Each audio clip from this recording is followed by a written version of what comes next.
Welcome in Wednesday edition, Blue Sky Live here with you this morning. Chase Parham, Neal McCready, Clark Ford Studio, a few days away from Ole Miss and Oklahoma, and the town being overrun by Sooners. Sounds like they're still sending a ton of people here this weekend. So go ahead and get your groceries or your supplies. Don't try to go to the game at 10 a.m. on Saturday. You're not going to make kickoff if that is the case. So we'll hit some different college football topics with you today, probably some other stuff as well. And then Keith Carter is going to join us. I recorded with him yesterday. So we'll play that interview in its entirety here on the show. If you're in the live stream, or of course the podcast version as well. So that's what's coming up today for you on a podcast brought to you every day by Blue Sky locations throughout Mississippi. They're out North Mississippi, up and down I-55, all the way down to Macomb, the south part of the state. Also, you got lunch specials, $5.69, two sides bread, any size fountain drink. You got Sweet Daddy's locations everywhere. Ribs, pulled pork, side items, desserts. Let them take care of dinner tonight. Cater things with tailgate this weekend if you need a little extra protein, a little extra grub there. Blue Sky, all over Mississippi can help. And again, we're coming to you in the Clark Ford studio. Clark Ford is in Amory, Mississippi, 662-257-1900. Call that number. Ask for Corey Clark. Tell Corey what Ford product you're looking for. He'll send you a quote within 15 minutes in business hours. It's right to the bottom line. There's no hassle. There's no haggle. You get your quote. The rest is up to you. You can shop that quote around. You can do what I've done, what I recommend that you do, and that's hop into a Clark Ford today.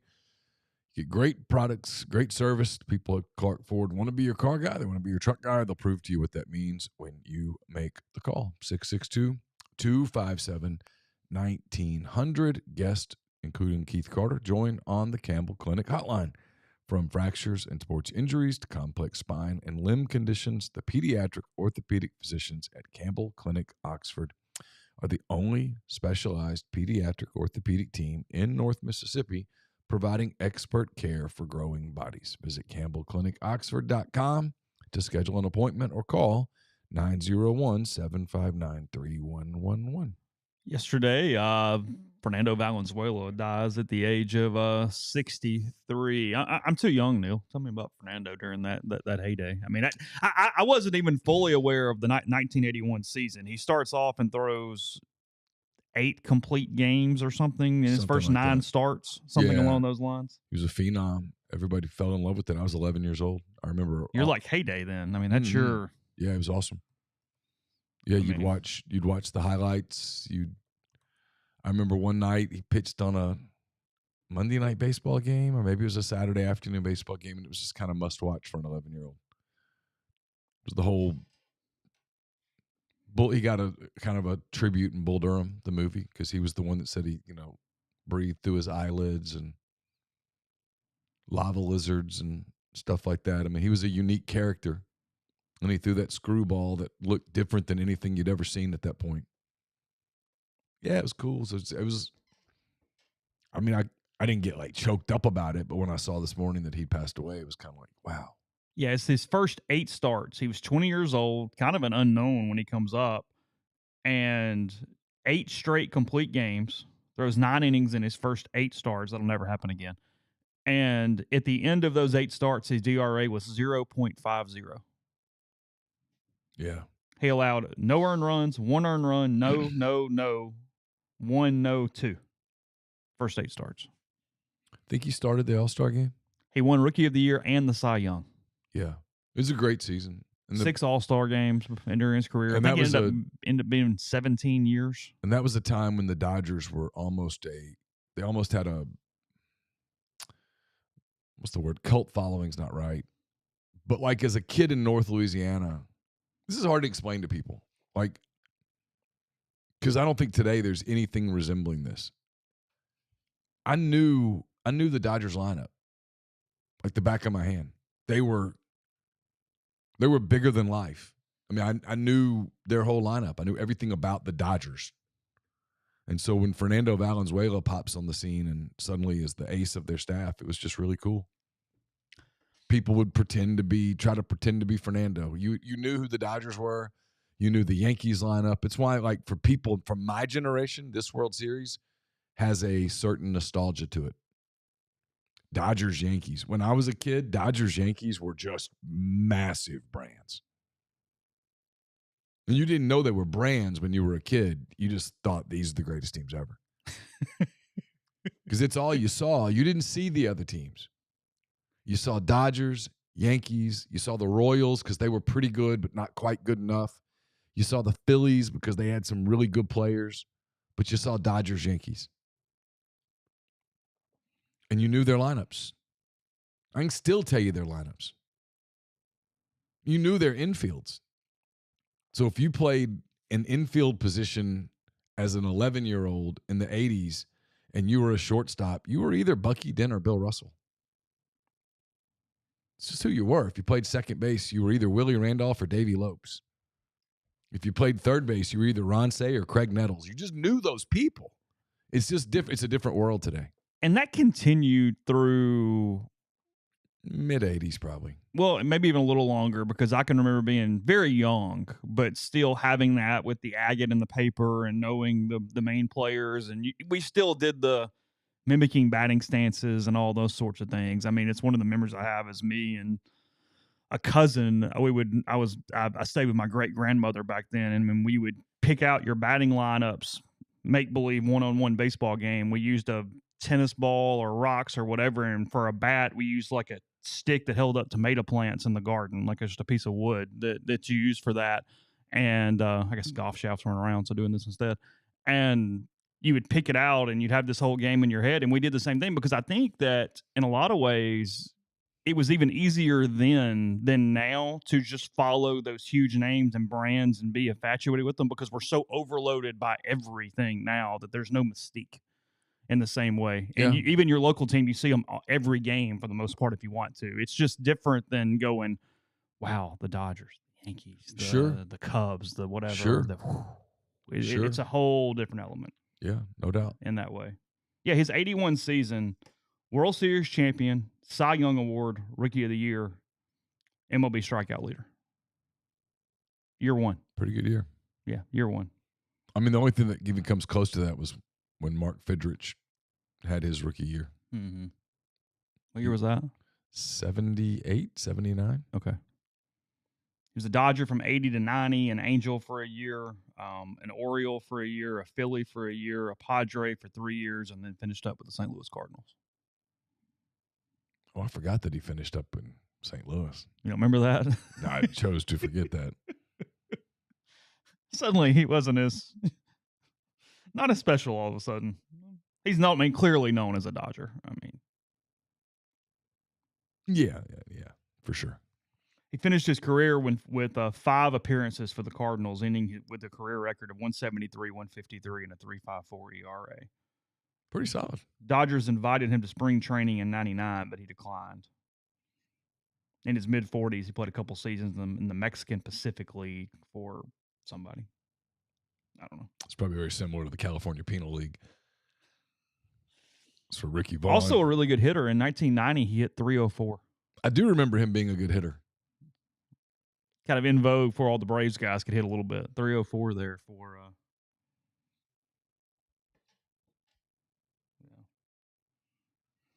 if you do want, Grind says, I'm proud of y'all for not doing a super duper deep dive into OU. If you do want a bit of a deep dive into OU, there's a 5 questions up. Jesse Crittenton, who covers Oklahoma for Rivals, and I exchanged questions and answers. That's up at rebelgrove.com. It's a premium content item, so you'll have to subscribe. Subscription prices remain the same today as they were on the day that James Madison won the election. Exactly the same. Did you see the internal memo yesterday? No. Okay. Remind me when we play the thing. That's it. Oh, man. Is it going to make me laugh or piss me off? I don't know. We'll find out. Look. What will be interesting is what's that? Eddie Radosevich. Is it Radosevich? Radosevich. Yeah, there you go. Eddie Radosevich will be on MPW Digital Extra tomorrow. They're our friends. He is my friend. I like him. I like Eddie. He likes me. We get along. He's a good guest. Funny guy. He's funny, and we talk about Oklahoma and Ole Miss and coming to Oxford, and he wants to go see the Grove, and he asked about chicken on a stick, and we he thinks Ole Miss is going to win. He thinks Ole Miss is definitely going to win. He doesn't think that Oklahoma can score against anyone. Is Oklahoma, maybe you ask him this, so I'm giving away part of the interview. I don't know why I feel like this. Are they panicking as a program? Are they all pissed off? I don't sense complete outrage from their fan base right now. No, not panic. We talked about that a little bit. I mean, they'll have to do better next year. Got some. This offensive coordinator thing in the offseason is going to be a pretty big test for Brent Venables. But no, I think they knew this was going to be difficult. I think the transition wasn't seamless. I think they knew that this would be challenging and that there would be some moments where weaknesses got exposed. And they are. Yeah. I think they approached this clear-eyed. To their credit. Yeah. They've been banged up. They had some injuries. They have a quarterback problem. You know, it's funny. He and Crittenton were pretty consistent on this. They might have a quarterback problem. They don't really know because their offensive line's been so bad. Mm-hmm. Which is true. I mean, it's affecting Ole Miss. Yeah, you don't really. This is not all. Dart has not played well, but this is not all Jackson Dart's fault. Right. So, you don't. I mean, he is a highly talented kid, Arnold. There's a reason that everyone basically recruited him. I mean, he doesn't suck. Like I hear people go, he sucks. I mean, no, he doesn't suck. He doesn't suck. He does not suck. He was an elite high school quarterback at the highest levels in Texas. He was. So he probably doesn't suck. It just doesn't really work that way. But if you don't have time and you start getting in your head a little bit, it can spiral. And that is happening for sure. Yeah, sure. But, interesting. He's I taped with Pete DeWeese last night. I've had a lot of people asking, did you see NBA? It was hard to watch the NBA. I was working. It was on. I was following a couple of games. But, no, I didn't get to watch a lot. But Pete, he believes that Arnold is back in the starting job because he knows the offense better than the other kid. Well, and I think what I was sort of alluding to without having the words for it, Brian says OU's problem is sometimes they compare themselves to Texas. Yeah, like they don't appear to be doing that right now. They seem to be worried about their own house instead of going, oh, my God, our rival is number whatever in the country this week. Yeah. Which is sometimes hard to do.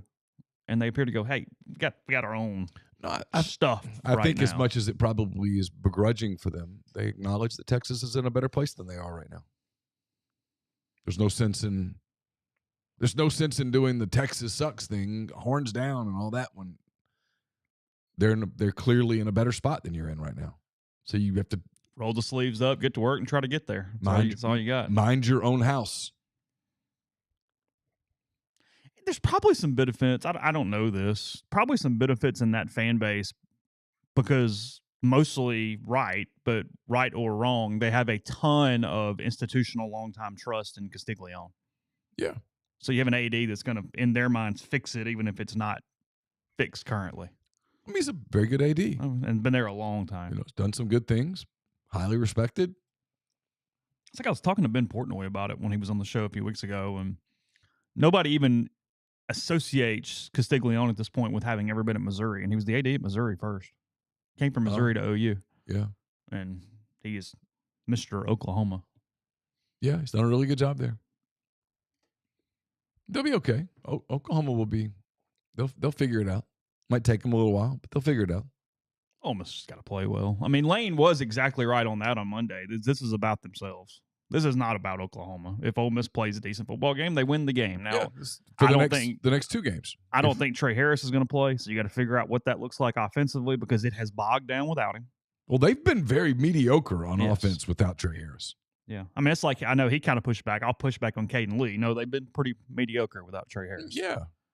Oh, no offense to Caden. I mean, Caden says, I wouldn't say we've struggled in SEC play. And you don't have to. That's okay. You're certain. I mean, Caden's entitled to his opinion. Yeah, sure. I would contend that without Trey Harris, they've been a mediocre offense. And Oklahoma's pretty good on defense now. Oh, I mean, if you have a concern in this game and you're Ole Miss, it's that Oklahoma is good enough defensively to turn it into a rock fight because your offense isn't efficient, doesn't finish in the red zone, and then it kind of starts looking like the Kentucky game from a style of play standpoint. And all you have to do in a rock fight is get the thing into the third quarter. Be within striking distance in the third quarter. Now you don't have to be better as a program or better for a whole game. You got to win a quarter.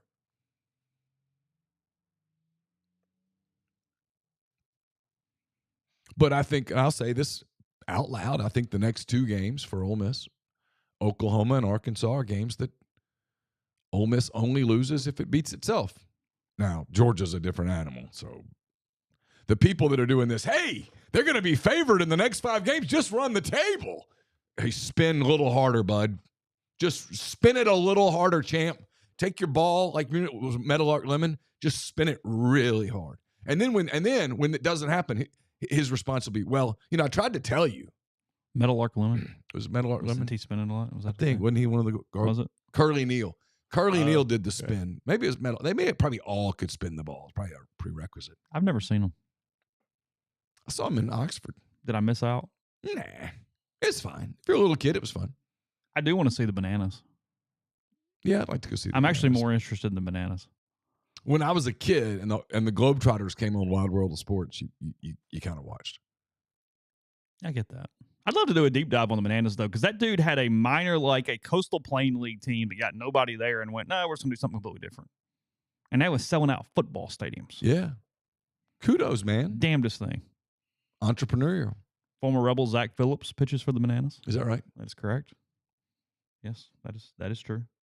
Yes, Aiden Williams will be a junior next year, I believe. I do not. I take that back. I don't know if he played in more than 4 games to lose a red shirt last year. I don't know. Without looking, I don't know. And Sam makes a good point. I mean, and I think this plays into everything we're talking about with Oklahoma. I know we're bouncing around, but that's fine. Is their fan base, and we saw them in Omaha in 2022.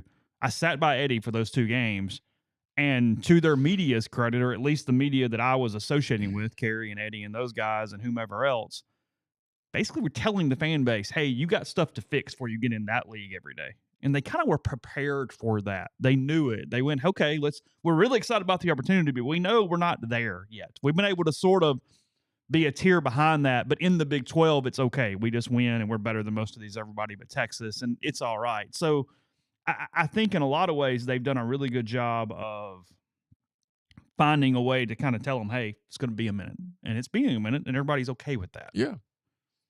Well, expectations. If you don't set the expectations too high. And they didn't. They didn't. I didn't sense at media days that Brent Venables and company were trying to tell people that they were going to win the national title. I don't really believe in him as a coach. And I kind of haven't from the start. But I'm in the same boat. Just didn't feel right. It's kind of not the trend right now. Who's getting fired at the end of the year in the league? Anybody? I don't think Sam Pittman will be back at Arkansas. But you think that's his own as much as anything, or at least mutual in a real way? Yeah, I don't think they'll have to fire him. I think he'll leave voluntarily. Who else could get? I mean, I'm watching Kentucky now. A lot of money, but I'm watching. That buyout, though, for football, that's a huge buyout. Yeah, I'm watching, though. Okay. He's not making any friends. No. And grumpy. And the Napier thing is still. He's still there. He's still there. He still could get axed. They could still get some L's. They haven't lost these 5 games in actuality yet. I mean, what are they? We got 4 wins? Something like that. Yeah. He needed that Tennessee game. That would have been good for him. He needed that Tennessee game. Yeah, it would have been good for him. Other than that, and don't lose to Florida State in the finale. Other than that, I can't think of anybody who I think is on the chopping block. I think Beamer has saved himself. Oh, yeah, he has. They're actually pretty decent. Yeah. South Carolina has a crap quarterback, but they're a pretty good team. They can't play from behind. Yeah, because then you got to throw. You get out of. They're front runners, though. Yeah, sure. If they get a lead on you, because of that pass rush, they're. Oof. I mean, is it Kennard? He and Stewart are no joke. No. I mean, the decision that Seth Luttrell made to try to block Stewart with the tight end, that is a decision. That's a decision. That's something. That is not the tight end's fault. You know, when that doesn't work, who saw that coming? How do you sit in the film room and go, you know what? Hey, 82. I need you to go over here and block that cat. Just get a helmet. Just get a helmet on him. Well, there are people in all fields, coaching included, that are just stubborn, that view everything as X's and O's, not as people. Not all tight ends are the same. So you think it's after 25 when Auburn hires Signetti? Oh. I don't know. Kurt might have decisions to make this year. He will. I don't know. I don't know who else might pursue him. And he seems like a cat that would hop. I don't take him for the guy that waits too long. Now, he might not like the job offered and stay. I don't know how old he is. Yeah, I don't know. And then I don't know what his financial situation is. I don't know those kinds of things. I mean, he hadn't made a mint because he hadn't been anywhere to make. I mean, there'd be a lot to think about if somebody offered you $8 million. Yeah, DeBoer's not getting fired. No, he probably wishes he would. Washington sounds real good right now. So let me get this right. You'll give me $50 million to let this nightmare go away? Yeah. Sign me up. Hold on. I could be in Bloomington playing the Hoosiers this week. Yeah, let's do that. Yeah. Let's do that. Yeah. Even I don't care if they are 7-0. Sounds good. You know, Seattle has a homeless problem, but it wasn't so bad. Damn good fish. Fresh. That market. You know how much more fresh the fish is in Seattle than Tuscaloosa? Yeah, night and day. Their bonefish has real shit there. Theirs. Yeah. Their walk-ons doesn't even use imported shrimp. 63? Yeah, it's going to hurt him. That's tough. Yeah. That's just past the number. It's a little late in the game. Ooh, he better jump. He only got one. If he gets all, you're hiring a 63-year-old. Somebody will take one shot. Look at his record. Yeah. But I'd rather be 63 than 65 trying to get it. Oh yeah, for sure. If one of those teams pops, you got to pop. Yeah, I did not realize that was his age. Is UNLV still undefeated? Lost once, I believe. Okay. I think they're 6-1. Am I wrong there? I think that's right. Yeah, good coffee in Seattle. Yeah, get some good beans. Is that right? I'm making a Starbucks joke. I don't know. Oh. Yeah, so. All right, we got more coming. Let's after the break, we'll go to Keith Carter. We'll talk to him a little about a number of topics, a lot of kind of business schedule, that kind of things, because that's all that really is in flux right now. But we'll do that after this. First, I'll tell you about Citizens Bank, not just an account number, a valued member of the community.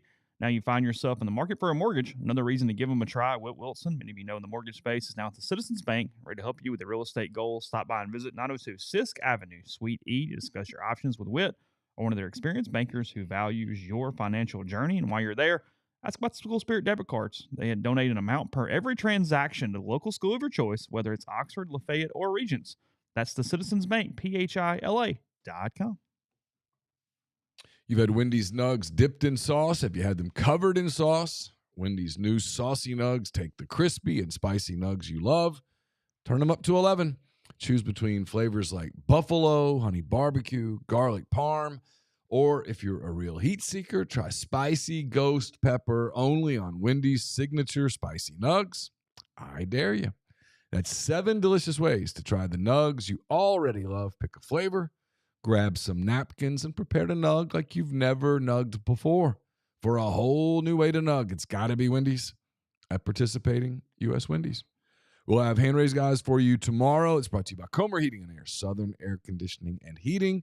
Different names, same great products, people, and services. If you live in Oxford, Batesville, Tupelo, or the surrounding area, call Comer, 662-801-1777. If you live in Hernando, Memphis, or the surrounding area, call Southern, 662-429-4429. We'll have a post-game column to you on Saturday after Oklahoma and Ole Miss. It'll be brought to you by Window Hero, from window cleaning to pressure washing, gutter cleaning, gutter guards, and everything in between. Window Hero has the experience, equipment, and expertise to make your property look and feel brand new. If you are are in the Oxford, Tupelo, Pontotoc, Holly Springs, New Albany area, you need to get in touch with Roby and Susan Allen at Window Hero. They're dedicated to helping Oxford and all of North Mississippi with their windows, gutters, and everything in between. 662-510-7077. Learn more at windowhero.com.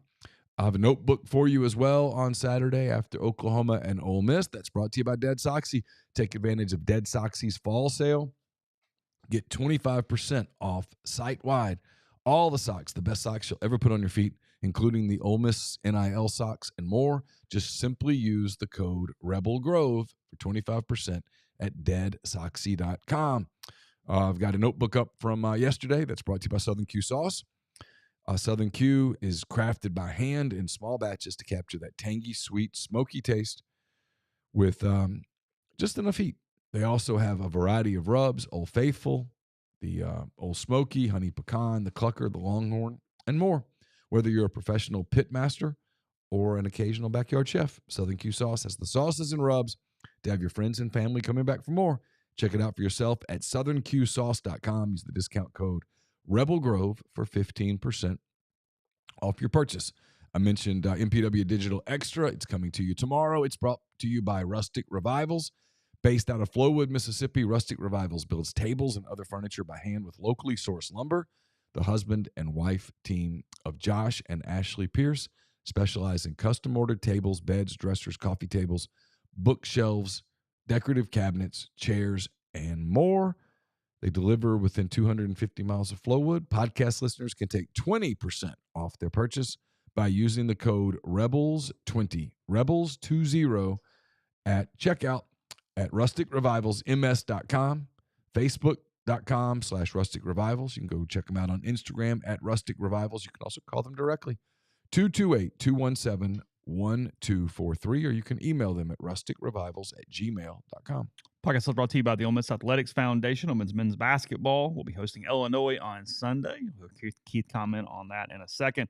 That supports CASA of North Mississippi. It's the day after the Oklahoma game, so a great cause for that. Also, season tickets on sale for men's and women's basketball. You can call the ticket office or visit OleMissSports.com to get your tickets. And then baseball renewals are underway now through October 31st, so just over a week left for the baseball renewals. You can also get softball season tickets ranging from $100 to $150. So that is 662-915-7159 to lock in those seats. So we'll be back with you live after this interview with Ole Miss Athletics Director Keith Carter. Keith Carter now joining us Campbell Clinic Hotline or on your computer screen today. Keith, 2 days away from Ole Miss and Oklahoma. You get the galaxy pattern on the Realtree helmets coming out this weekend, and then also a neat exhibition for basketball, Ole Miss and Illinois. And I know it's probably odd considering we're in the middle of the football season, but let's start there a little bit. I guess these are legal to do now, so I see a lot of teams around the country doing these type of exhibitions. It's benefiting CASA, which is an awesome cause as well. So, we get a little bit of actual game environment going before this thing gets started on Sunday with the Rebels and the Illini. Yeah, it's exciting. It's hard to believe that basketball season is here. It always sneaks up on you, and we're in week 9 of football, which is nuts. But we had the super secret scrimmage, last week. I guess this past Saturday. I think. So how'd it go? Go ahead and we'll fill us in. Well, I think our guys played well. We played Houston, and I think the game went well. And I guess that's about all the super secrets I can say. But this one is great. I mean, they changed it a few years ago where you could do this kind of charity exhibition. And, as you mentioned, CASA is a great charity for us to support. I know Coach Beard's really excited about the game, and Illinois, a great team, going to be predicted to be at the top of the Big Ten, and great coach in Brad Underwood. So bringing them here will be really cool. That's at 11 o'clock on Sunday. Sunday's a big day. This weekend's turned into a huge sports day. We got volleyball at 2 o'clock, soccer at 3 o'clock, and obviously football on Saturday. So a lot going on. And as we transition into men's and women's basketball, it's definitely a busy time. What kind of went into Square Jam not being a thing this year? I think that obviously it's a great event. It's been great for our city and our university. I think it just maybe the coaches felt like let's just take a year off. It had gotten a little bit stale. Let's try something new. But I think it's something that we'll certainly try to come back to. And you look around the country, a lot of schools have kind of mimicked our idea. But with the Square and just Friday nights, it's hard to get people off the square. That was the original reason for Mhm. doing it up there. So I think maybe just taking a year off, trying to reimagine it a little bit, and I'm sure we'll probably come back to it at some point. Yeah, it's one of those things where the pictures are awesome, the concept's awesome, the videos are awesome, but it's almost so kind of hard to see. Logistically, it feels like it needs a tweak to get more people to have access and be able to see it and kind of making it an event. I mean, I know several years when we've been, it's kind of hard to just get in there and get located in a spot that you have good visibility for that thing. It is, and Mayor Tannehill and all of the staff with the city have been fantastic, and I know they would be open to probably bringing bleachers in and doing all kinds of things. But I think that's where we are. We're just trying to figure out what's next in the iteration of what that could look like. And again, we love showcasing the square. We love showcasing men's and women's basketball. So maybe just a year off to kind of rethink it and see what it could look like in the future. It's your job, it's your business, it's your life in a lot of ways. What's the last week or so been like coming off that LSU loss, having a bye week, just for you? Kind of, what's the emotions and the up and downs of the season so far? Well, the bye weeks in the fall are sacred. I mean, you usually only get one. This year we get two. Mm-hmm. And certainly would have loved to have gone into that bye week with a win in Baton Rouge. We didn't. And for all the reasons that we saw, just a tough game and a lot of opportunity there that we left out on the field. But you still got to get recharged. I was able to go over to Arkansas and see my parents. I had my 30-year high school reunion, which was interesting. Seeing some of the old friends, and that was really cool. But you watch the games, and you try to just be a fan, but you're thinking, hey, which team do we need to win? Which team do we need to lose?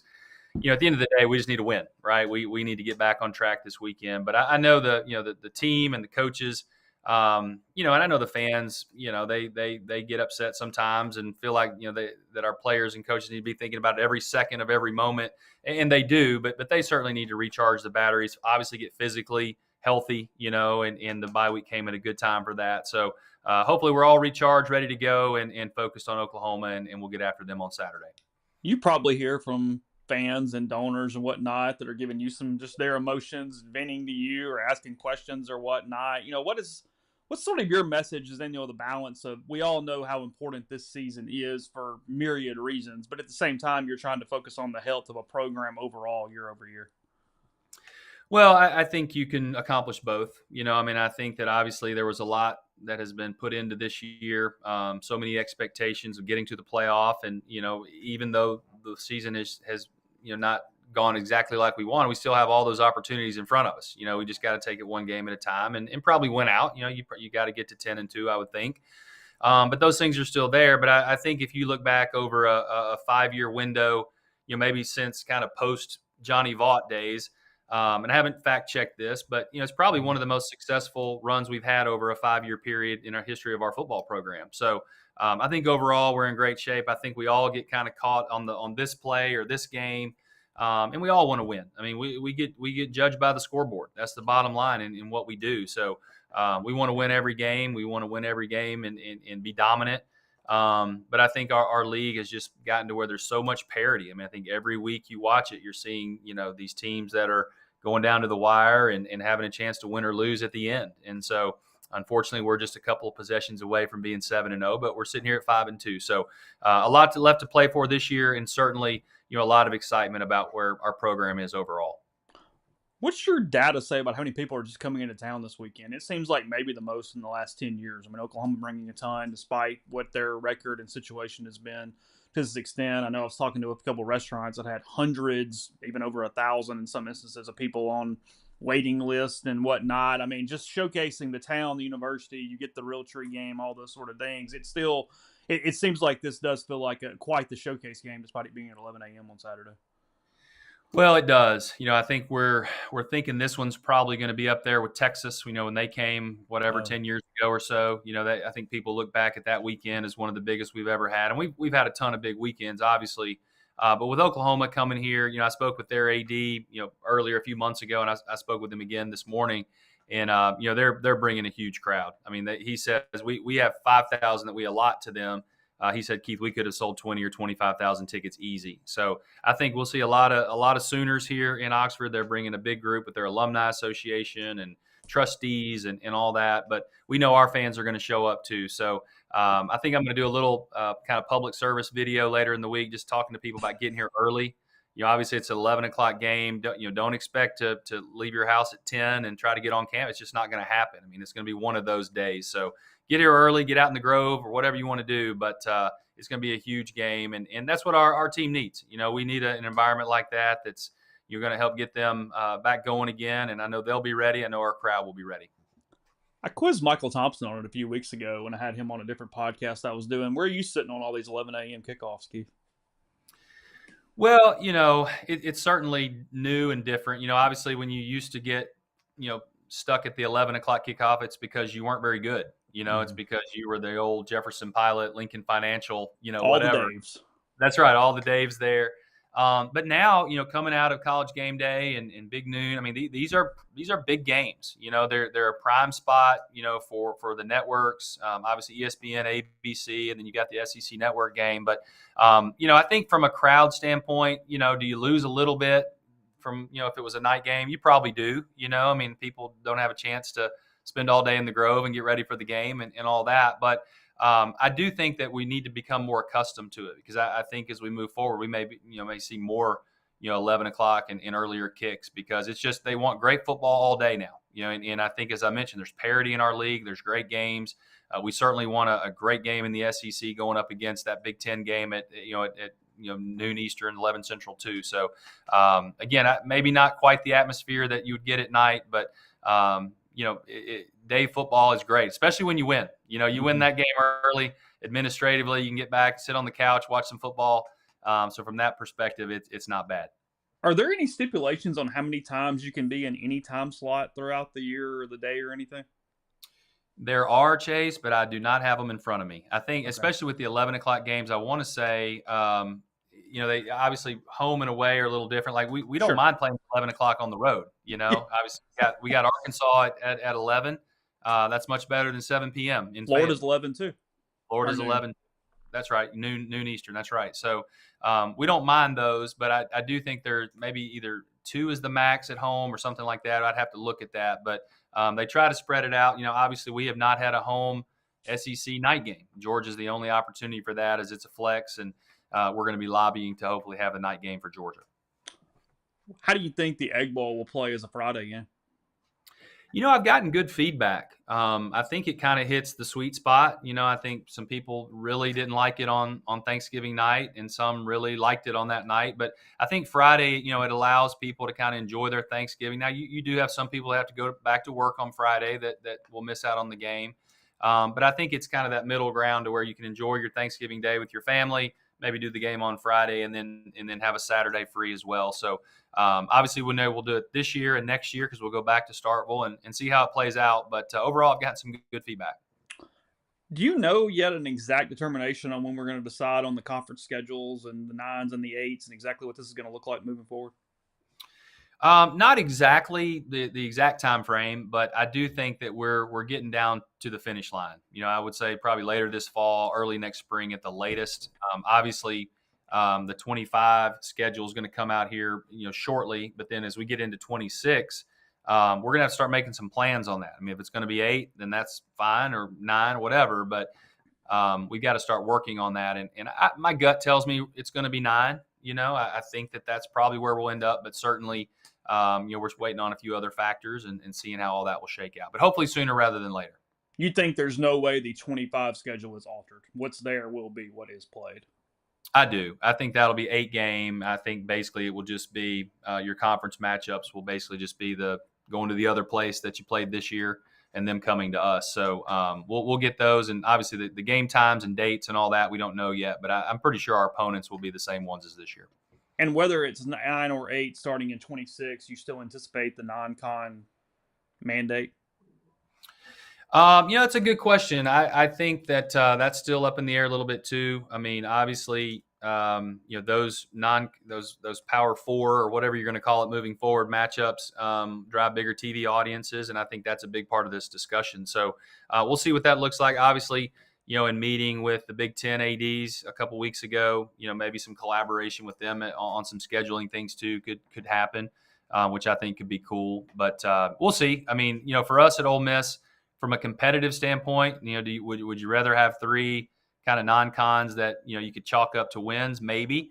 But at the same time, our program has risen to a level that we can compete with anybody now. So, why not have another great matchup? Obviously, help sell more season tickets, make those games a little more interesting than maybe some of the Group of 5 or FCS opponents that we play now.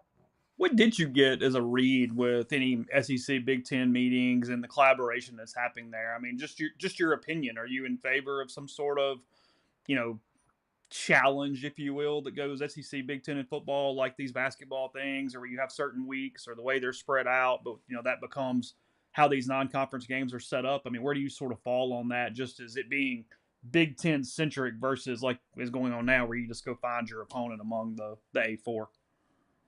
Yeah, I think something like that could be really cool. And first, let me say, like I was, going into that meeting, not skeptical is not the wrong word, but just kind of not knowing what to expect. And I came out of that meeting very encouraged. One, just with the relationship that Greg and Tony have. I mean, the commissioners, they get along really well. It feels like they have obviously the best interests of our leagues in mind, and they feel like we can be a major player as decisions are made moving forward, with what a lot of things look like. But, football specifically, I think it makes a lot of sense. I mean, we're the 2 dominant conferences. We're going to drive, obviously huge TV audiences, revenues there. So I think it can make some sense. And again, scheduling has gotten harder. I think that it could, having that kind of uniformity with what we're looking for could be a good thing. Logistically, is it possible to get out of some of these other games if that is where it comes to fruition, or do you run the situation of playing 10 or 11 FBS games moving forward, or at least Power 4 even games moving forward? Yeah, I think all the contracts are probably structured a little differently throughout the leagues and different things. But what you're going to find, I think, Chase, is that these other conferences are going to have the same problems. They're the same, trying to solve the same equation. So I think you're going to have some ability to get out of those contracts. Obviously, we got out of the USC contract and the BYU contract, a few of those. So I think you're going to see more of that moving forward, not just in the SEC, but in really all the Power 4 conferences. Is there more coming in that vein, or are y'all in a holding pattern until you find out what some of these extra determinations are? Yeah, I think we're in a holding pattern now. Again, those 2 home and homes, we know about those. I think the rest of them we're going to wait and see, the 8 or 9, and kind of go from there. And it's been an interesting few months trying to figure out schedule with Wake. Kind of doing what they did here at the last minute. And Eric Wood, our new senior deputy, has done a fantastic job, obviously getting Washington State on board, to come here next year. So that's kind of been where our focus was kind of the immediate. And then as we get more information, on the 8 versus 9, we'll turn to kind of long-term scheduling. So how does that happen? I mean, do you get a Post-it note or a carrier pigeon, or does John Curry literally just call and go, "Hey, we're out"? Like, I mean, what does that look like the week of the game? Yeah, kind of all those things. Okay. There wasn't a physical pigeon that showed up, but Okay. other than that, no, I got a call, and basically he said, I think this was Wednesday of game week, that just said, "Hey, we're gonna go another direction." And contractually, he can do that. Sure. I mean, it's nothing wrong with what he did contractually. And again, I don't want to, I'm not in his shoes. I don't really understand all the dynamics going on there, but it certainly left us in a pretty tough spot. So we jumped on that right away, and thankfully we were able to find a great substitute in Washington State, and I think our fans are excited about that game. I think it'll be a good game, and an opponent we don't see a lot, so that'll be fun. Did you call Lane and tell him? I did. Yeah. Sorry, trying to get my screen right here. Good. I did, and Lane had some history with John Curry. They'd been at a couple different places together. At least I guess at Tennessee, kind of overlapped a little bit there. And so, but yeah, I mean, it is what it is. And again, we were worried about winning that game that week, and so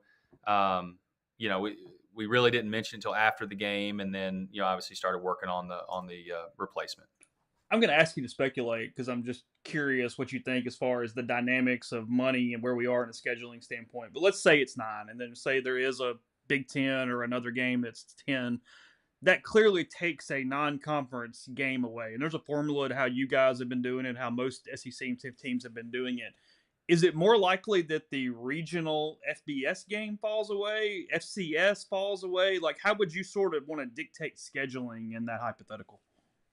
Yeah, I think if you have two, just in a given year, you have two non-conference games that are kind of at that level. I think you're probably wanting to keep your FCS, if I had to guess.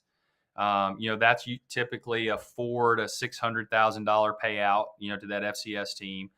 And then you probably would just one group of five as well, and that's anywhere, 1.5 to, 1.8, somewhere in there is kind of the going market for, a group of five team. So, you're gonna kind of inherently gain some revenues because of the Power Four matchup or going to 9 games, just because of those are better TV audiences and all that. And you're working with ESPN and all that and ABC, but you're also going to take probably $1.5 million to $1.8 million off of your guarantee ledger as well, because you don't have to buy that second group of five team. So there's some financial advantages to doing it this way. And, again, the competition gets a little stiffer, which we all will have to get prepared for and get used to, but financially it could help in a couple of different ways.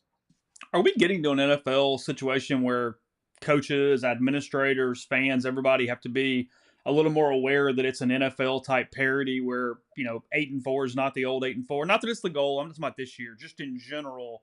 It seems like you see Alabama, Vanderbilt, you see results all over the conference. It feels like we're getting into a situation where everybody's going to have to be a little more comfortable with everybody being better on a given day to get somebody. I think so. I mean, and again, not to make any excuses for this given year. I know we have an expectation for this year, and we're still going to get there, going to try to get there. So, but I do think in general, you look across the NFL every year, and you'll have a 10-7 team, an 11-6 team, that goes to the Super Bowl, and it's just about getting into the playoffs and getting hot at the right time. So I think you're going to see more of that, and I think even as the rev share starts, Chase, that's gonna take it even to a new level, because right now you've got some schools that don't have the ability through a collective, to put a roster together. But when they have the opportunity to pay through their operational budget and whatever that looks like, they're going to be able to do that. So I think you're going to see the talent spread even a little more thin, from that perspective. So again, our goal is to win every game. We're going to go into every season in every sport trying to win every game. But I do think you're going to see a lot more parity, and we've already seen it this year, but you're going to see a lot more parity in college football moving forward. You already had it because Wake was at home. I understand that. But when you were trying to replace that game, was there a thought of going neutral site or away just to avoid the 8 home games? I mean, because I would assume that artificially increases your season ticket prices just simply because there's one more game. Seems like 7 is more that magic number most years. Yeah, it is. And we're going to, that'll be interesting. Well, just to answer your first question. Yes, we looked at some neutral site options. Again, I don't remember us ever having 8 home games in the time I've been here.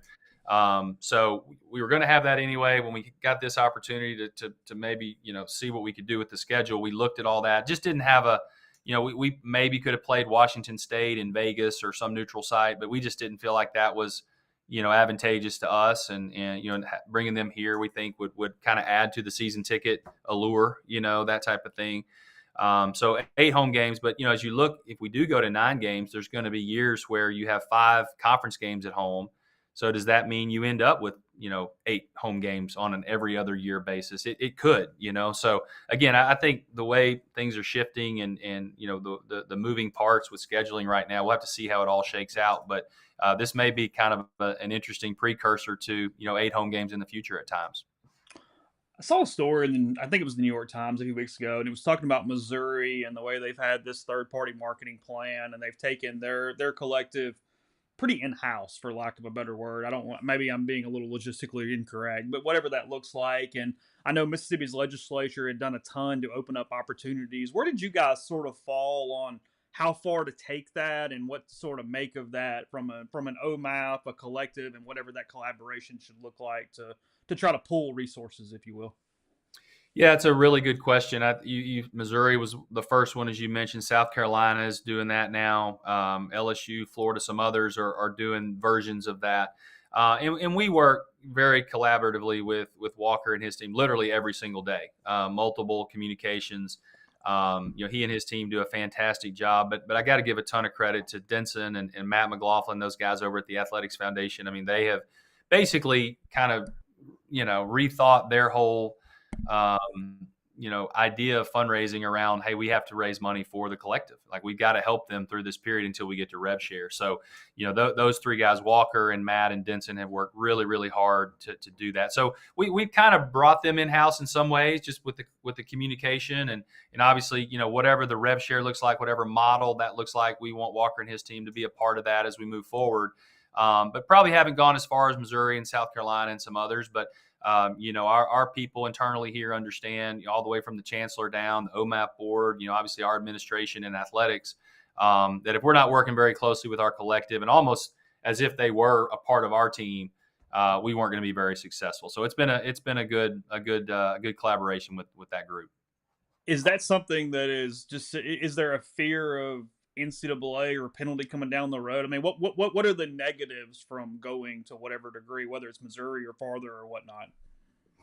Yeah, I think that there's still that thought in the back of your head. We've been programmed all these years, about how this is how enforcement works and this is what the NCAA is looking for. And, I think we've been pretty proactive and aggressive in the NIL space and actually gotten ahead of, some of the guidance from the NCAA and made some good decisions on that. But I think this one, I think we decided that, we want to go down the road to a certain path, and we may revisit as we get more information and as more schools do things and all that.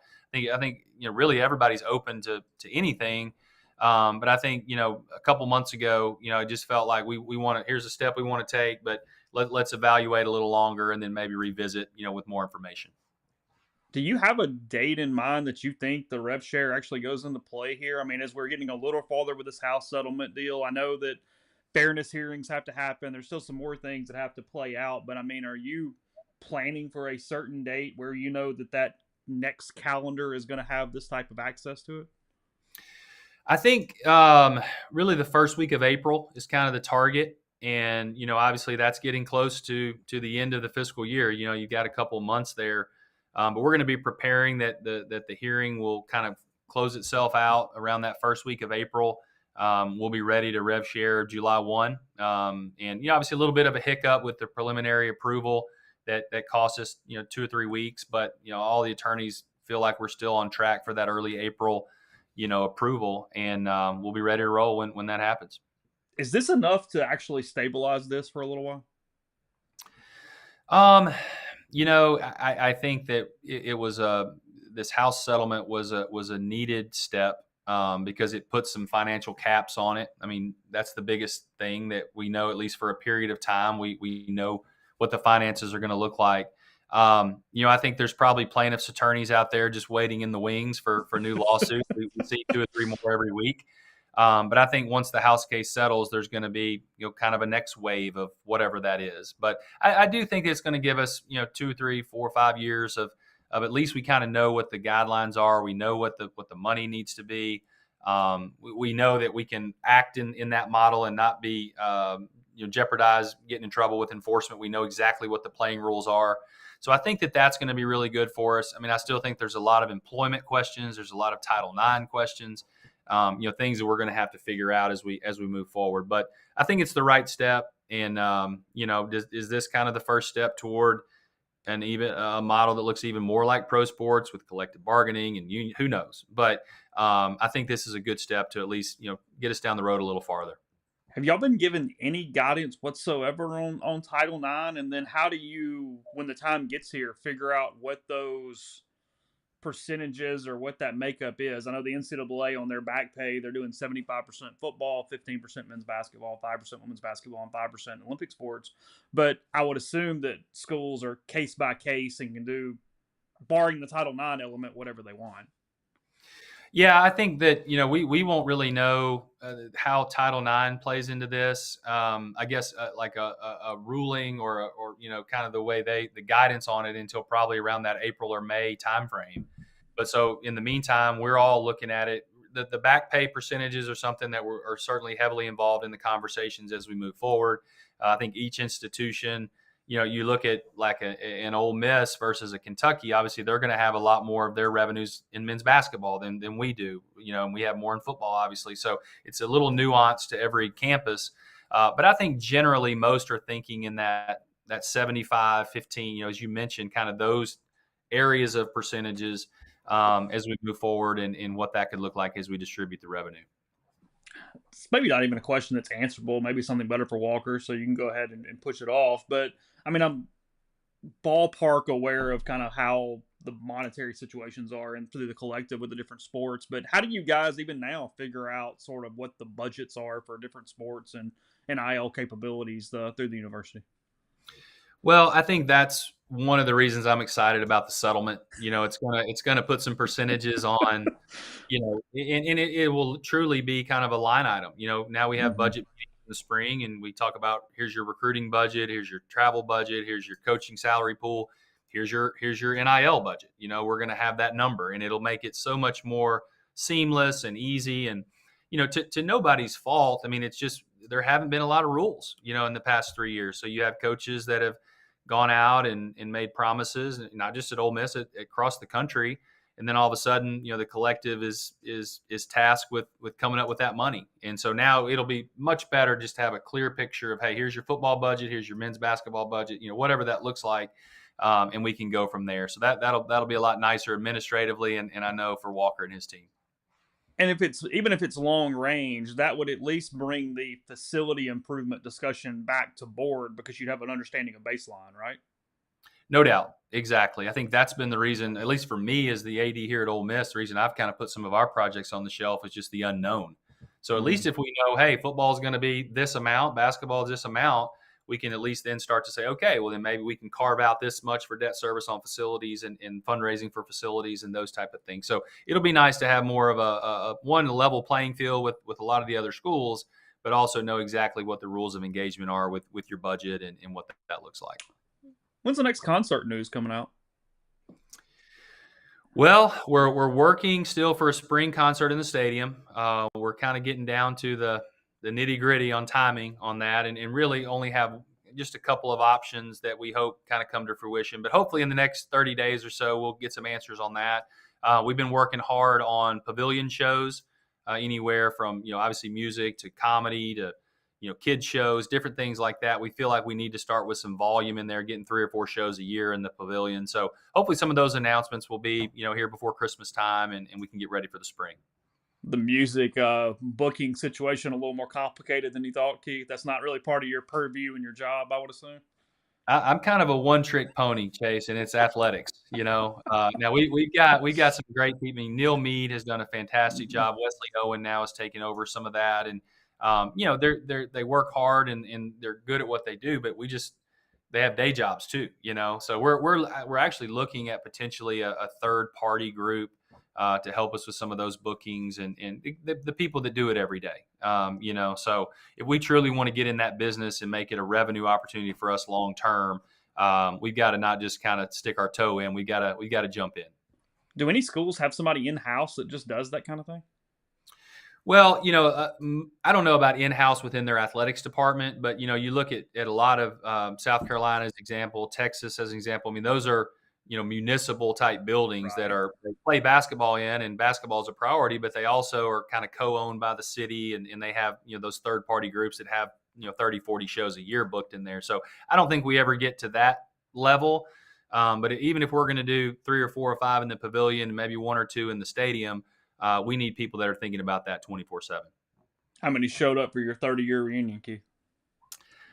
So I graduated with 52. It was a huge class.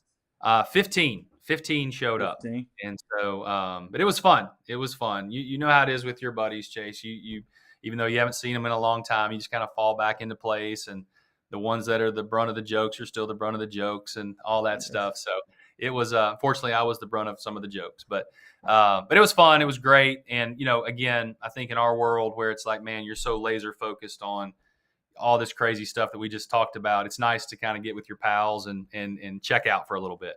Is your number in the rafters there? Number is, well, yeah, the number is retired. Okay. Also, the court is named. So that's pretty cool. Sorry, yeah. Never mind. All right, I didn't go far enough in my. Okay, I get it. Well, it was a couple years ago. Happen? Was that fairly recent? Yeah. A couple years ago, they had a real nice ceremony and named the court, and you know, You had to obviously catch at least a few jokes about that. I did. Yeah. Okay. Yeah. They still make sure I remember that. Oh, yeah. Actually, we were walking into the football game. I went to my high school football game. It was $5 to get in, and my buddies were like, "You think you got to pay for that? Your name's on the court." I'm like, "I got to pay. I'm going to pay. I got to support my alma mater here, you know." So, When's the but last no, time you went to a high school football game at your high school, Keith? what's that? When's the last time you went to a high school football game at your high school? Man, I've probably been to one since I graduated, So? but not many. It was actually fun. It was really fun to. It's hard to beat high school sports and just the community around it and all that, but it was pretty cool. Okay. I appreciate it. Good luck this weekend. I know we didn't even mention it, but obviously the helmets. Real quick, last thing. You excited just to get the new iteration of the helmets going on Saturday? 100%, and obviously a lot of work has gone into that. Bill and Tyler, you know, just what can you say about the Jordans? I mean, they're just unbelievable to Ole Miss and great friends, both to Ole Miss and to me personally. And I think this new pattern is awesome. You know, I think that we went with the white and powder for a couple of years. This is something new, obviously, and we'll make the uniform reveal on Thursday night. But I think it's going to be a really great combination.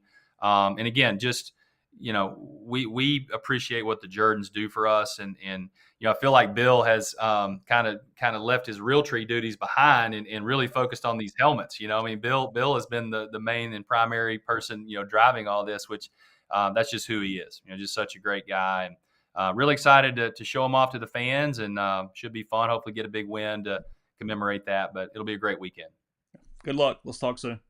Awesome. Thanks, Chase. That was Ole Miss Athletics Director Keith Carter. We'll have more on the show in a second. First, tell you about Johnston Steel Creamery, johnstonsteelcreamery.com. You know that Ole Miss and Oklahoma a few days away, so really today, go ahead, get that catering booked for tailgate packages this weekend. If you haven't done so, if you're running a little behind, look, it's going to be a lot of people in town. You better take care of your own house when it comes to the catering and the tailgate situation. Johnston Steel Creamery can take care of you. You can pick up Friday or Saturday from Chicory Market. That's where they are located now. Go in, get your tailgating supplies. You can order right online, too. You can see all the options. You can pick out what you need, whether it's feeding 10, 20, or 40 at johnstonsteelcreamery.com. Again, charcuterie, artisanal cheese plates, sandwich trays, crudités, desserts, all that good stuff. Again, Chicory Market, Friday or Saturday. That's johnstonsteelcreamery.com. Are you retiring soon? How long should you take Social Security? What accounts should you pull from first? Are you already retired? Should you consider Roth conversions? These are just some of the questions that can only be answered with a personalized retirement income plan. Get in touch with my friend Andrew Seago, Seago Wealth Management. He'll help you come up with your retirement game plan. It's rebelsretire.com. Brought to you by Grenada Home Center. They've got paints by Benjamin Moore, Pittsburgh Paints, Farrell Calhoun, flooring of any and all types, stone countertops. Whether you're looking for granite, quartz, or anything else, they've got window treatments from plantation shutters to whatever else suits your fancy. It's Grenada Home Center, 1301 Sunset Drive, Suite H in Grenada, 662-226-3127. 2 months from tomorrow will be Christmas Eve. It'll be your last Christmas shopping day, so you got to get ahead. Go to Arnett's Fine Jeweler. It's a fourth-generation jeweler located in the old Lamons Jewelry Building, North Lamar Avenue in Oxford. They offer pretty much everything as it pertains to your jewelry needs, from jewelry repair to engagement rings, wedding bands, flexible bangles, diamond pendants, and everything in between. At Arnett's, they want to be your jeweler. If you're coming up this weekend, stop by the College Corner. They've got all of the Realtree gear that you're looking for to commemorate the helmets this weekend. It's at the Oxford Commons location right off of Sisk Avenue. More than 4,000 square feet of the best Rebel gear. Plenty of parking available. Their staff's going to have you in and out, ready for the Grove in no time. You can also stop by the 2 locations in Jackson, or you can check them out online at collegecornerstore.com. Martin Palomo will be in studio tomorrow for a Mind on Your Money. That's brought to you by Argent Wealth. Call Argent Wealth's 401k advisory services team today. They'll conduct a complimentary, no-obligation benchmarking and analysis of your current 401k plan. Mention that you heard about Argent on the Blue Sky Live. You get 10% off your first year's fees. It's myargentwealth.com. And we're brought to you by John Edwards, Regency Travel Incorporated in Memphis. Get in touch with John if you want to make a trip one that creates a lifetime of unique memories. All you have to do is give him a budget, give him some parameters. He'll give you some options, And know this, you don't have to live in or near Memphis to take advantage of his services. 901-494-3387 or send him an email, jedwards@regencytravel.net. Podcast brought to you by the Men's Clinic that's in Madison and Brandon. I've been telling you I'm on my own journey with them. Went last week, got blood work done, checked out a lot of things. They showed me things that were not just going on now, but preventative as well. As we are all getting older, they want to help you out. Started a regimen yesterday, trying to get healthy in several different ways. You can see what's going on with you as well. TheManThing.com is how you make an appointment, or just go see everything going on with their website. That is, again, in Madison and Brandon. But after the initial visit, they can do a lot for you no matter where you are located. So that's 601-607-7869 in Madison. Everything from testosterone optimization to body composition analysis, medical grade supplements, lab panels. They also have things for hair loss, erectile dysfunction, anti-inflammatory creams, and plenty more. So again, that's themanthing.com, the men's clinic in Madison and Brandon. So again, thanks to Keith joining us during the show there. I saw this morning, and I don't like it. I don't feel as bad about it as I do at some places. You see where Clemson putting in a $150 per semester student fee just to support the athletic department on all students this morning. No, I didn't see that. I don't like it at all. They're trying to maybe get away with it is not the right word, but to soften it because they don't charge for football season tickets and some other things. But that still is a very small percentage of your overall student population. $150. That's not nothing at all per semester. So $300 a year. They are adding $7 to $8 million to their athletic department budget through this. This is not on the students to freaking pay for. No. In any capacity. Not all kids care about athletics. No. Nor should they have to. It's why I've always pushed back because the students owe it. No, you don't owe, students don't owe jack to athletics. Not a damn thing. You want to go earn them? Okay, fine. You want to go out and go to the sorority and fraternity houses and the different clubs and stuff and fine and talk them into coming and supporting your program and giving them a program that they're proud of, that they get excited about, and a product that they enjoy. Sure, great. But just preemptively charging them? There's a lot of kids that are literally scraping pennies together to go to college. And you're going to charge them $150 a semester to support your precious athletics program? Man, screw off. That really pisses me off. That's wrong. That is fundamentally wrong. Now, I do think they exist a lot already, but it's. I would be curious to know all the red tape on exactly what you pay at most places. Because I bet a lot of stuff like this is just thrown in all over the place. And it needs to be more transparent. Oh, 100%. You know, especially as the cost continues to rise as it is right now. Tell kids, hey, here's what you pay for. Here's what you get for, quote, free. I know where my kids go. It's like $80 a year, and this is what you get. You're not really guaranteed a lot. Like a rec fee kind of thing? It's not even a rec fee. It's and you voluntarily pay it. You don't have to pay it. But if you want to have that added to like your ID to be able to go to the basketball games or football games, it's $80, I think. And then even then, you have to get on the waiting list or whatever. It gives you access to tickets for sporting events. Yes. Okay. And it lets you go free to the soccer games or volleyball games or whatever. Okay. And most places don't have that. You can just go to the other sports. Yeah. So it is a version of that. It is, but it's voluntary. Yeah. If you're a student that cares nothing about athletics, you don't have to pay that.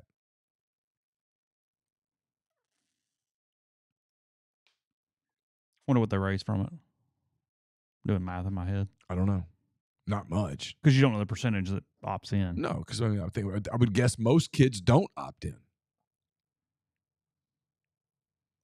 But you have to do that to have access to football season tickets. Yes. Yeah. Unless you buy on your own privately, which you can do. And their football season ticket section probably seats what, 10, 12,000? I don't know. It's a guess. There were kids lined up at 2:00 in the afternoon to get in the other day for a 6 p.m. game. Yeah, activities fee was what I was trying to think of. Austin points it out, not rec. My girls say they usually don't go to the games and sit in the student section because you have to get there so early and they don't want to. They don't want to stand in line for 6 hours. Some of the kids that want to go to the basketball games there have to camp out basically overnight. Yeah, the way they phrased it was, let's see.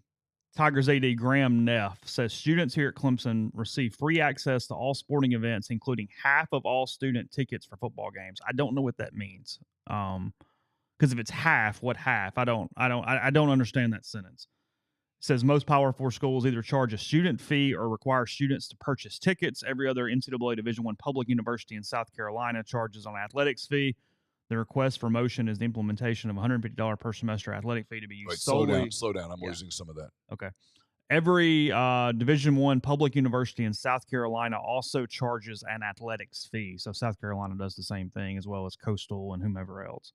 The request for motion is the implementation of a $150 per semester athletic fee to be used solely for athletic operation expenses directly associated with student athlete service and student experience beginning fall of 2025. So this doesn't even give them tickets.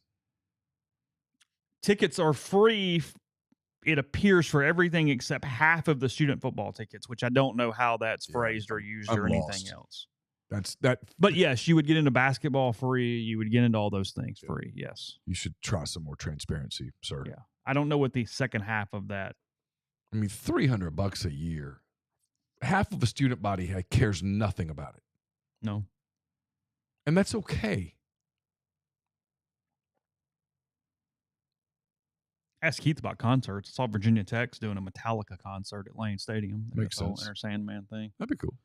They've started doing even some merchandise in a co-partnership from that standpoint. Yeah, there's stuff with that. Don't hate it. Everybody's trying to figure it out. Yeah. Everybody trying to get away, get a thing. I get it. What? No, you know my opinion on a lot of it. Concerts, at least you get something. Sure. You get a choice. Sure. I actually am for all the concerts you can do. Because I think that's actually one of the easier ways to make $1 million that actually benefits everybody. I just think this thing where you start to tell people, hey, we need you to pay more and more and more to fund the players is a flawed concept. That's all I think. We'll see. We'll see. Maybe I'm completely wrong. I acknowledge that. Yeah, I saw this. I'm not convinced I'm completely wrong. Yeah, Ginger, I saw this. The Bananas, speaking of them from earlier in the show, they're playing at Clemson to raise money for NIL. It is an NIL game. Which, I mean, that's against Dabo's religion. So I mean, why does he get to benefit from that? He says he doesn't believe in that. Doesn't believe in NIL? Not really. No. Portal, nah.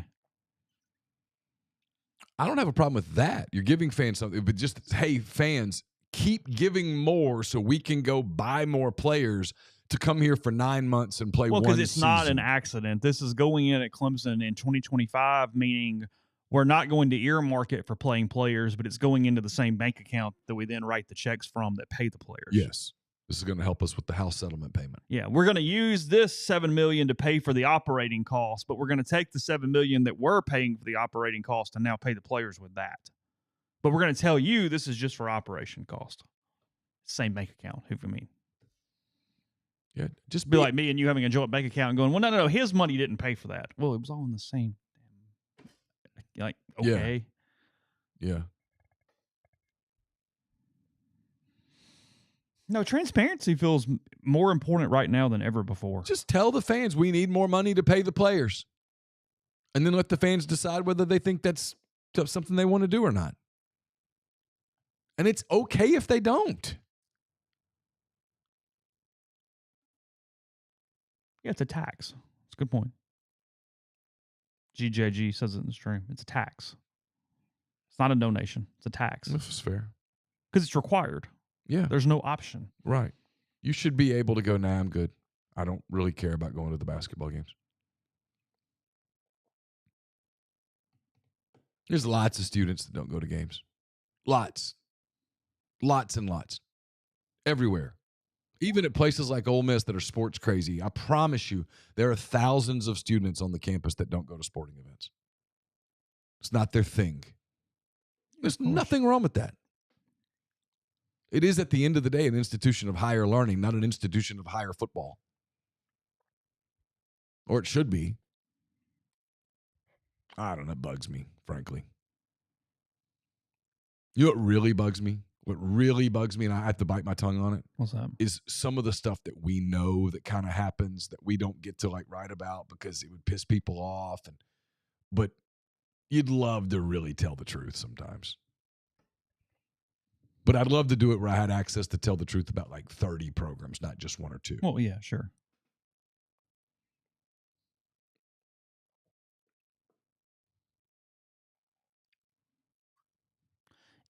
Well, at the professional level, it typically all comes out, even though they hold it until a more opportune time. Yeah. They're not going to screw up the locker room in the middle of the season a lot of times, Right. even if they know something. Yeah. There is a give and take to it. It's not full machine gun, just here, I'm going to go lambast. Oh, no, and it wouldn't even be lambasting. It would just be going, hey, here's something that happened. This was, in a former era, it would never have happened. We're littered with that right now. I mean, just Literally. it's wild. You create a system that even promoted even more individuality, and then you get shocked when that's all that matters is the individual. 100%. I mean, hello. 100%. This isn't complicated. This doesn't take an advanced degree in psychology. It's the most basic level thing in the world. We're going individual over team, and then we're shocked when the team becomes less important. Because we're approaching the point of the season You're in business decision season. where business decision season is about here. Like whoever loses Missouri, Alabama on Saturday, the rest of the year should be about business decisions if you're just in it for NIL and money and whatnot. Oklahoma's probably about to go 5-7. Yeah. They have Maine left. They're 4-3. Their SEC opponents remaining are Ole Miss, Missouri, Alabama, and LSU. Now, they are going to get one of that Missouri, Alabama people that might be checked out by then. I mean, it would like in a world, and again, I'm picking Ole Miss to win by 17. I've already made my pick public. Okay. In a world where Ole Miss lost on Saturday, a part of the discussion Saturday afternoon would be, is it what's left? Because they're done. There will be no playoffs. The guys keep playing. I mean, there were already questions asked this week. I wasn't there, but there were already questions this week about buy-in, basically. Mm-hmm. It's already happening with 2 losses for a team that still has a path, albeit precarious, to the playoff. Yes. What happens for teams that have no path? Yeah. That's a great question. I mean, like Auburn, Kentucky Saturday night, which thank God I will not be watching. I don't like football enough to watch that. One of the things you're watching for in that game is business decisions. I mean, are you laying it all on the if you transferred to Auburn or you transferred to Kentucky for NIL money here in late October, are you laying it all on the line? Maybe you are. I don't know. If I'm Barry and Brown and I've got NFL Combine around the corner, am I really laying out for that ball? And when one guy doesn't, somebody else sees it, and it's a domino effect, and it starts doing all the stuff. When some big running back's barreling at me, do I kind of make a little bit of a business decision and go, ole? There's a 4-3 team out there that's going to go 5-7. That's going to just pack it up and suck the rest of the way. Yeah, sure. They will be roster-wise better than their record, but when you go, oh, that's what happened. Okay. And I think there's some team, and I don't know who it'll be, who in the old era would have gone 9-3, who will go 7-5 instead. Yeah, just because they don't care. Because they just don't care enough. You're going to roll over. Yeah. And then the internal stuff will come out publicly. Because all of these locker rooms are sort of held together with whatever material. I'm drawing a blank. A very malleable, weak material, yes. Yeah, ain't much. Duct tape might be too strong. Easily cut with a pair of scissors. Snip, snip. Yeah, and then away Thread. It goes. Yeah. I mean, it's. I laughed at like the Caden Prescorn. Cheap sheet thread. Yeah, the Caden Prescorn stuff with his wife on Instagram. I was like, guys, that's nothing. Compared to some of the stuff that's going on in locker rooms all over the country, that's nothing. I mean, that is truly a Tuesday. That is just not even. Not even. Somebody goes, hey, if you're lame, what do you do? Nothing. Nothing. That's the least of your problems. Yeah, it's no. Yeah. Yeah, on the list of problems. Yeah. It's like third page. Yeah. Hey, Callie Priestcorn said, I don't care. I'm good. Yeah. Don't care at all. So, all right. Jeffrey tomorrow. Ooh, Bob says he'll Hanger, be. yeah. Bob's going to be at the Auburn Kentucky game. Ooh. Holler. Let us know how that goes. 6:45 on a Saturday night. The World Series is on. A&M LSU is on. You're doing Wildcats and Tigers. You're at Jordan-Hare, and you got to get. Have you ever? I mean, you've been to games yeah, there. Yeah. Traffic out of those games can get a little rough. Man, you got to really love it. Says, my best friend lives in Lexington. He's a UK grad, so we do a boys' weekend every year. Horses in the game. Oh, it's in Kentucky. It's in Lexington. I thought the game was in Auburn. I don't know. I'm reading from Bob here. No, it's at Kentucky. Yeah. Kroger Field, baby. Get a little Keeneland. Get a little game. Well, it is easier to get out of a game at Kroger than it is Jordan-Hare. It is. Is it still Kroger? Is that right? It doesn't matter that much. Is that on Kroger Field? Is it? 61,000. Okay. Kyle Field holds 102,733. Okay. Vanderbilt right now holds 26,000. Yeah. You got Bryant Denny this week, got Davis Wade Stadium this week, and you got Vaught Hemingway this week. Okay. There you go. There's all the names. So, all right, Jeffrey tomorrow. More stuff today. There was McCready and Siskey yesterday. Oh, Bron's got a really good story, a really good podcast up, by the way, with James Cox, Ole Miss alum and heart surgeon who invented the surgery that cured irregular heartbeat. They spent 90 minutes on a podcast last night. So, oh, wow. Really good stuff. Worth giving one a listen that's outside of the sports realm here this morning. We had McCready and Siskey yesterday. Hogan Gidley joined. It was actually a lot of fun. If you're worried that it was super political, it really wasn't. It was a lot of fun. We talked just stuff. He had football questions for Tyler. If you want political, you'll get it this afternoon. Josh Hendrickson at 3:30. We'll have the Josh Hendrickson show. Trying to think what else. And then tomorrow, full slate of shows. Full day of programming here on MPW Digital, including the first ever live stream of Mind on Your Money with Martin Palomo. So we'll have a full day tomorrow. RebelGrove.com. In the meantime, again, thanks to Keith, and we'll talk to you in the morning.